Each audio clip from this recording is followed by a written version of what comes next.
¿Cómo están? ¿Cómo están, queridos hermanos? Tenemos una naturaleza a la que no le gusta orar. La pregunta es, ¿cuáles son los motivos que inducen al negativo deseo de orar? ¿Cómo orar cuando no tengas ganas de orar? Una naturaleza a la que no le gusta orar es el estudio que corresponde analizar en este momento. Estamos ya en el día 6 de nuestra jornada de 40 madrugadas, aprendiendo a vestirnos de la armadura de Dios para vencer las dificultades cotidianas y prepararnos para la gran batalla. Muy bien. ¿Por qué a nuestra naturaleza no le gusta orar? Primera razón. Porque la naturaleza pecaminosa es rebelde. Así es. Porque nuestra naturaleza pecaminosa es la fuente de los malos pensamientos. Es la fuente de los malos deseos. Es la fuente de nuestra actitud rebelde. Miren, a la naturaleza pecaminosa, con la cual todos nacemos, no le gusta en absoluto el compañerismo con Dios. Por lo tanto, ella siempre te va a llevar lejos de Jesús. Y aunque tú seas consciente de la necesidad de orar, sentirás que no tienes ganas de hacerlo. Y esto es lo más triste porque tú eres consciente, pero no tienes ganas de hacerlo. ¿Saben cuál es el problema? Que la naturaleza pecaminosa es la fuente de los pensamientos, sentimientos y actos malvados, pecaminosos. Si no existiese una fuente sucia, no existiría agua contaminada. Si no existiese un naranjo en el huerto, no existirían naranjas. Esta naturaleza es rebelde, independiente y le gusta vivir alejada de Dios. No le agrada el compañerismo con Jesús, no quiere orar ni estudiar la Biblia. Ese es el problema. Nuestra naturaleza humana es rebelde. Por lo tanto, tenemos que aprender a luchar con esa naturaleza. Por eso nuestra vida es una constante batalla. Muchas veces experimentamos solo derrotas, pero en estas madrugadas y con estos consejos vamos a aprender a ganar batallas, a vencer las batallas cotidianas y prepararnos para una gran batalla. Mira, la otra razón por la cual a nuestra naturaleza humana no le gusta orar es porque queremos vivir una vida correcta conservando la naturaleza pecaminosa.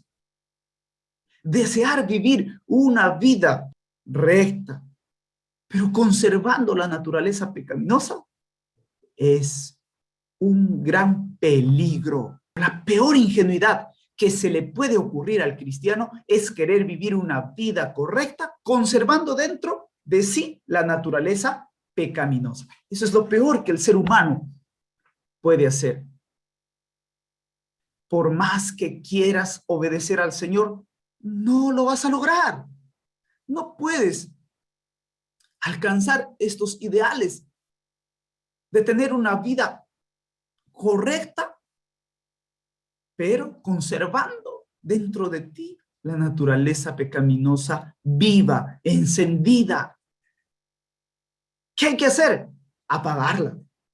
¿Y cómo la apagamos? Bueno, esto no es como la cocina, que tú presionas el botón, abres la hornilla, la perilla y se prende. No, no. Tú cierras y se apaga. Tenemos que apagar, es decir, no mantener viva esa naturaleza pecaminosa. Pero ¿cómo lograrlo? Sigamos viendo los consejos y vas a descubrir cómo hacerlo. Puedes esforzarte, luchar, prometer. ¿Cuántas veces le has prometido al Señor? Dios mío, mañana ya no lo hago, pasado ya no lo hago. Señor, dame otra oportunidad. Ya no lo voy a hacer. Nunca más, Señor, nunca más. Y a los días terminas en lo mismo. Prometes y siempre fallas. ¿Por qué? ¿Por qué? Puedes levantarte a las 5 o 4 de la madrugada si quieres, castigar tu cuerpo, puedes dejar de comer, lacerar tus espaldas hasta sangrar, pero eso no cambia tu naturaleza. Todo será inútil, porque la naturaleza pecaminosa está viva en ti y continuará produciendo sus frutos de rebeldía. Pastor, entonces, ¿qué hacemos? Algunos creen que su bautismo fue solo un sentimiento pasajero. Creen que no han sido convertidos al momento de entregar su vida a Jesús. Están entrando en ese pánico, en esa duda. Mira, lo primero que tienes que entender es que aun cuando te hayas bautizado, aun cuando hayas sido convertido, sigues con la naturaleza humana, sigues viviendo con esta naturaleza humana y te va a acompañar. Sin embargo, la diferencia es que ahora, a través de tu entrega a Jesús, Dios ha implantado una nueva naturaleza en ti, la naturaleza espiritual. Entonces ahora hay una gran batalla. Tienes que alimentar la naturaleza espiritual para vencer la naturaleza carnal. Nutres la naturaleza espiritual, la fortaleces orando, pasando tiempo con Jesús, estudiando la Biblia, permitiendo que Dios te hable a través de su palabra, le escuchas, conoces su voz, le sigues. Entonces tu vida comienza a asemejarse más a la de Cristo y alejarse más del pecado. Mira, ¿acaso no estás tú convertido? El problema y el peligro es que a veces caemos en este pánico espiritual de pensar que no estamos convertidos. Pero quiero decirte que sí lo estás. Claro que estás convertido, como lo estaba el apóstol Pablo y como lo estaba Pedro. Pedro estaba convertido a Jesús, seguía a Jesús, pasó mucho tiempo con Jesús, más de 3 años andando con Jesús, Pedro. Y el día en que Jesús fue tomado prisionero, buscaron la manera de atrapar a Jesús. Ese día, Pedro le negó a Jesús 3 veces. ¿Cómo puede ser posible? Pedro se sintió triste, se sintió conmovido. Mientras que Judas había traicionado a Jesús, Pedro le negó 3 veces, también le traicionó a Jesús. Pero ¿cuál es la diferencia? Judas había vendido por 30 piezas de plata, pero Judas entró en ese pánico espiritual. Ese es el problema, hermano, hermana. El pánico espiritual te puede llevar a una destrucción fatal. Judas entró en pánico espiritual y se desesperó y creyó que no tenía solución su vida. El remordimiento le llevó al pánico de tal modo que terminó suicidándose, arruinó su vida por completo. ¿Te das cuenta del peligro?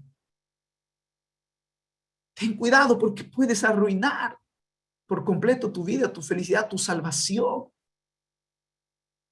Pero Pedro, en vez de entrar en ese pánico, él reconoció su condición, reconoció que seguía con la naturaleza humana, pecaminosa, se arrepintió. Jesús con una tierna mirada, después que Pedro le negó 3 veces, Jesús le estaba diciendo con esa mirada: Pedro, te perdono, te amo, a pesar de lo que has hecho, porque tienes esa naturaleza. Sin embargo, la vida de Pedro no fue la misma. Su vida de Pedro fue cambiando, y aun cuando Jesús ya se fue de la tierra, ascendió al cielo, ellos quedaron buscando constantemente la presencia del Espíritu Santo, y cuando lo lograron, el Pentecostés, la lluvia temprana del Espíritu Santo, esa manifestación grandiosa, la cual terminó en milagros abundantes. Imagínate, más de 3,000 personas bautizadas en un solo día, en el día del Pentecostés. Ese Pedro llegó a ser una criatura renovada, transformada, tanto así que llegó a reflejar el carácter de amor de Jesucristo, a tal punto de dar su propia vida por el evangelio de Cristo. Y así Pedro murió crucificado boca abajo por causa de Cristo. Tal es el caso de Pablo. Sin embargo, la muerte de la naturaleza en el momento de la conversión no es definitiva. Eso es lo que tienes que entender, hermano, hermana, amigo, amiga. La muerte de la naturaleza pecaminosa en el momento de la conversión no es definitiva. ¿Cómo sería maravilloso si a la hora de la conversión el Señor Jesucristo arrancase esa naturaleza pecaminosa de ti y lo arrojase fuera para siempre? ¡Qué maravilla sería! Pero no tendrías motivos para luchar, no habría batallas que enfrentar. Entonces no habría la forma de pasar la prueba. Si fuese así, a partir de tu conversión, no sentirías más ganas de pecar, porque la fuente de los deseos pecaminosos habría sido erradicada. Sin embargo, esto no es así. Tiene un proceso. Así que presta atención. En la hora de tu conversión, el Señor Jesús le da un golpe mortal a la naturaleza mala. Pero a pesar de eso, ella continúa dentro de ti. Allí está la diferencia. Aunque el Señor le da un golpe mortal a esa naturaleza pecaminosa, pero continúa dentro de ti. Muerta, pero continúa. Y te acompañará hasta el día en que Jesús venga a esta tierra para transformarnos por completo y darnos vida eterna. Si estás vivo, transformado serás. Si estás muerto, resucitarás transformado y juntos iremos a vivir con Jesús por la eternidad. Ese día habrá sido erradicada esa naturaleza. Entonces, mira lo que dice el apóstol Pablo en Primera de Corintios capítulo 15, versículos 52 y 53. En un momento, en un abrir y cerrar de ojos, a la final trompeta, seremos transformados, porque es necesario que esto corruptible se vista de incorrupción y esto mortal se vista de inmortalidad. Serás tú, amigo, amiga, serás tú, mi hermano. Serás tú, pero transformado de corrupción a incorrupción, de mortal a inmortalidad. ¡Qué maravilloso! Pero eso ocurrirá cuando el Señor vuelva por segunda vez y en un abrir y cerrar de ojos ocurra este milagro maravilloso para siempre. Mira, ahora, hasta que aquel día llegue, tú tienes que vivir luchando porque tienes esta naturaleza. Hasta que no llegue ese día, la miserable naturaleza pecaminosa estará allí, perturbándote, trayendo conflictos a tu vida y generando los deseos de la carne y resentimiento al compañerismo con Jesús. Te vas a resistir. Pero, ¿qué debemos hacer? Hay otra razón más por la cual a nuestra naturaleza no le gusta orar. Y es porque al momento de tu conversión, la lucha espiritual se acentúa. Y eso tienes que entender, porque hay una nueva naturaleza, la naturaleza espiritual. Ahora entonces hay una lucha. ¿Qué hacer para orar a pesar de los motivos que nos inducen a no tener ese deseo? Pero antes de ello, mira, ¿cuál es el problema de nuestra lucha?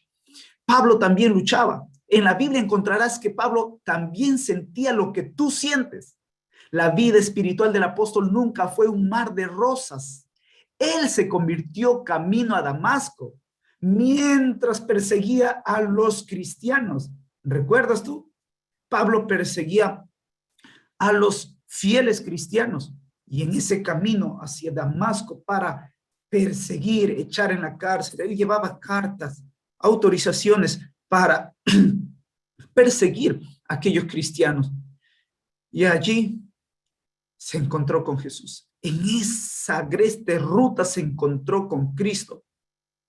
Fue una experiencia dramática. Saulo de Tarso entendió que no podía más seguir huyendo de Jesús. Aquel fue un día glorioso para Saulo. Sin embargo, sus luchas interiores no llegaron al fin en el momento de su conversión. Al contrario, la lucha espiritual se acentuó a partir de aquel día. Años más tarde, el apóstol Pablo escribió, porque lo que hago no lo entiendo, pues no hago lo que quiero, sino lo que no quiero. No hago lo que quiero, sino lo que aborrezco. Eso hago. De manera que ya no soy yo quien hace aquello, sino el pecado que mora en mí. Mira lo que escribió el apóstol Pablo en Romanos capítulo 7. Qué dura batalla, ¿verdad? ¿Acaso no es también tu batalla similar a la de Pablo? ¿No pasas tú por las mismas luchas? ¿No sientes que hay momentos en que te dices, ¿por qué hago esto? Llegas hasta querer aborrecer tu propia vida. ¿Por qué soy así? ¿Por qué me pasa esto? ¿Por qué hago esto? ¿Por qué tengo que ser así? Pues hago lo que no quiero. Y lo que aborrezco termino haciéndolo. Y entonces, como Pablo, tú dices, ya no soy yo quien hace esto, sino el pecado que mora en mí. Y cuando tú reconoces esa condición, te humillas, te aferras a Jesús, vas a Él, el Espíritu Santo te convence de tu condición pecaminosa y te lleva a Jesucristo. Por eso la Biblia dice en el libro de Juan que el Espíritu Santo convence de pecado, de justicia y de juicio. Porque es el Espíritu Santo quien te convence de esa condición. Esa es una demostración que sí está obrando el Espíritu Santo en ti. Es una demostración que sí has sido convertido tú, porque ahora aborreces el pecado. Aunque algunas veces caes en ello, pero empiezas a aborrecerlo, no quieres hacer lo mismo, no quieres seguir siendo esa misma persona. Y luchas. El Espíritu Santo es cuando viene y te convence de tu condición pecadora y te lleva a Jesucristo para que en Cristo encuentres perdón, salvación, para que en Cristo encuentres su justicia. Seas revestido de su manto de justicia, tu iniquidad sea cubierta por la justicia de Cristo que te reviste y seas justificado y en el juicio seas presentado como justo, no porque lo seas, sino por los méritos de Cristo, porque Él te ha cubierto con su justicia. Amén. ¿Entiendes ahora? Por eso Pablo decía, el pecado que mora en mí. ¿Te das cuenta de que en estos versículos Pablo retrata también tu drama? Es parecido al de Pablo porque somos seres humanos, tenemos la misma naturaleza. Hermano, hermana, entiende. Tenemos esta misma lucha. Él quiere ser bueno, pero no puede. Tú procuras lo mismo. ¿Quieres andar en los caminos de Dios y hacer su voluntad? ¿Deseas orar y buscar al Señor todos los días? ¿Quieres dormir temprano y sigues luchando? No puedes. Entonces duermes tarde y te levantas tarde. No te levantas a la presencia de Cristo temprano. Deseas orar, buscar al Señor cada madrugada, pero descubres que dentro de ti hay algo que se resiste al compañerismo con Jesús y que te lleva hacia el pecado. La lucha que el apóstol Pablo enfrenta es tan grande que termina con un grito de angustia y se pregunta: miserable de mí, miserable hombre de mí, ¿quién me librará de este cuerpo de muerte? ¡Qué pregunta! Y tú terminas haciendo la misma pregunta: miserable de mí, ¿cuándo el Señor me librará de este cuerpo de muerte? Pues cuando venga por segunda vez, lo hará por completo. Romanos 7:24 nos muestra esta batalla que enfrentó el apóstol Pablo. Batallas similares tienes que enfrentar tú. Y repite como Pablo: miserable, ¿quién me librará de este cuerpo de muerte? Pero mira lo que ocurrió con Pablo luego. En otra ocasión, escribiendo a los corintios acerca de sus tentaciones, luchas y dificultades, Pablo dijo: pues fuimos abrumados sobremanera más allá de nuestras fuerzas, de tal modo que aún perdimos la esperanza de conservar la vida. Mira lo que dice Pablo. Ya no tenía fuerzas para seguir viviendo por causa de esta lucha, esta naturaleza pecaminosa que lo abrumaba. Perdió la esperanza hasta de seguir vivo. Es que, hermano, hay momentos de tu lucha que puedes llegar a decir: Señor, miserable mí, este cuerpo de muerte, siempre cayendo, siempre fracasando, siempre fallando. Señor, de repente sería mejor la muerte. Pablo no habla aquí de presiones externas o peligros de fuera, no habla de encarcelamiento, sino de una lucha interior que lo llevaba muchas veces a pensar que la única salida podría ser hasta la muerte. Eso es lo que afirma: pero tuvimos en nosotros mismos sentencia de muerte, dice el versículo 9. Por lo tanto, tú no eres la única persona, hermano, hermana. No eres el único que lucha en algún momento de la vida. Has pasado por esta experiencia. Pablo se desesperó por su debilidad espiritual y falta de ganas de buscar a Dios. Y es probable que tú también estés desesperado por la debilidad espiritual y la falta de deseo de buscar. Entonces, ¿qué debemos hacer? Terminamos en este momento con estas 3 recomendaciones que te ayudarán a vencer, que te ayudarán en tu batalla cotidiana, en tu lucha permanente.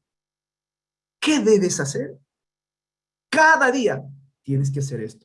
Ahora te damos el consejo. ¿Qué debemos hacer? 1, busca un lugar tranquilo para conversar a solas con Jesús por 20 minutos continuos, sin interrupción. ¿Qué tienes que hacer, hermano? Buscar un lugar tranquilo para conversar a solas con Jesús. ¿Está bien? Pasa ese tiempo especial con Él, habla con Él. Tu naturaleza irá siendo cada vez más semejante a la de Cristo.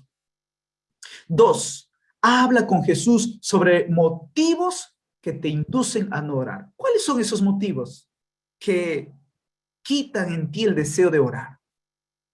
Eso, habla con Jesús. Eso tienes que conversar. Ahora mismo, hermano, confiésale con sinceridad esta actitud. Dile: Jesús, este es el motivo, este es otro motivo, este es el otro. Estoy muy cansado, trabajo mucho, no tengo tiempo, Señor. Mira, me absorbe el trabajo profesional, trabajo para la iglesia, sirvo aquí y allá, hago las cosas de Dios, no tengo tiempo. Cuéntale cuáles son esos motivos: cansancio, falta de tiempo, distracciones, miras videos de YouTube, miras las noticias, ahora paras mirando cientos de videos de la política, por quién votas, por quién no, y pasas el tiempo en vez de estar clamando. Cuéntale esos detalles a Jesús. Elige la posición. Actividad 3. Elige la posición que quieras para tu conversación con Jesús. La mejor posición. Elige. Y recuerda, ora en voz audible, con los ojos abiertos, sin pedir ni agradecer. ¿Entendiste? Ahora vamos a practicar. Realiza estas actividades y alcanzarás fortaleza para vencer en las batallas de cada día.